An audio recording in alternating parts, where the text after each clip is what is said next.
शिव भक्त की कहानी। ये कहानी एक गरीब भाई और अमीर बहन की है। एक गांव में एक गरीब किसान रहता था। उसके एक बेटा और एक बेटी थी।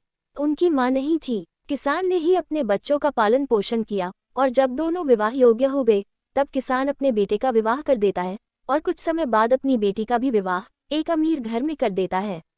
किसान अपने दोनों बच्चों के विवाह के कुछ समय बाद इस दुनिया से चला जाता है। किसान की बेटी बहुत अमीर घर में गई थी। उसके घर में नौकर चाकर काम करते थे। उसको धन की कोई कमी नहीं थी। वही किसान का बेटा बहुत गरीब था।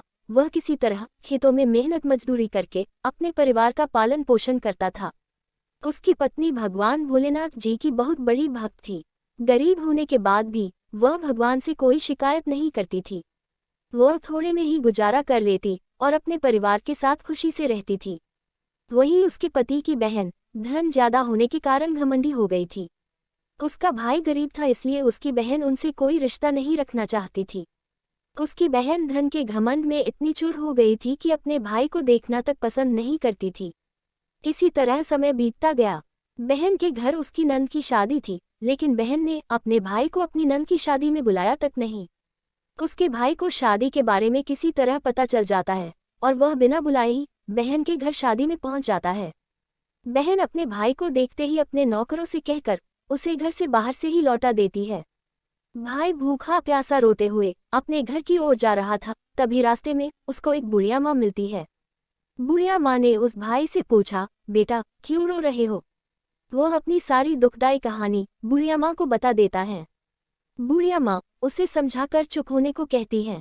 बुढ़िया माँ जी गरीब किसान के बेटे से कहती है कि यही पास में मेरा बगीचा है, तुम मेरे साथ चलो और कुछ खाकर आराम कर लो। दोनों बगीचे में जाकर खरबूज खाते हैं। फिर बुढ़िया माँ उसे एक थैले में खरबूज और कुछ खाने पीने का सामान देती है और फिर उसे वहां से घर भेज देती है। उसके घर पहुंचने के बाद सब बच्चे अपने पिता के आगे पीछे घूमते हैं। उसकी पत्नी अंदर से पानी लेकर आती है और तुरंत थैला हाथ से लेकर देखने लगती है कि मेरी नंद ने इस थैले में क्या दिया है। बेचारा भाई वहां से चला जाता है। उसकी पत्नी जैसे ही उस खरबूज को खाने के लिए काटती है तो उसमें बीज की जगह हीरे मोती चमक रहे होते हैं। वो देखकर बहुत खुश होती है। फिर अपने पति के पास जाकर कहती है कि दीदी से हमारी गरीबी देखी नहीं गई है ना, इसीलिए उन्होंने हमारे लिए इतना सारा धन दिया है। बेचारा किसान भाई सोच में पड़ जाता है, लेकिन वह किसी से कुछ कहता नहीं है। अब बेचारा भाई भी बहुत धनी और पैसे वाला हो जाता है। भाई के अमीर होने की खबर धन के घमंड में चूर रहने वाली बहन को पता चली तो वह बिन बुलाए अपने मायके यानी भाई के घर आ जाती है। बहन को देखकर भाई मन में सोचता है कि जब मेरे पास धन नहीं था तो बहन मुझे देखना तक नहीं चाहती थी। फिर भी ये सब भूलकर भाई और उसकी पत्नी अपने घर में उसका आदर सत्कार करते हैं। कुछ दिन के बाद बहन के ससुराल से बुलावा आया। उसके भाई और भाभी ने उसे अच्छे कपड़े, मिठाई और कुछ उपहार देकर विदा किया। इतना सब देखकर उसकी बहन की आंखों में आंसू आ जाते हैं। उसको समझ में आ जाता है कि धन ही सब कुछ नहीं होता है, अच्छा स्वभाव और दिल का बड़ा भी होना चाहिए।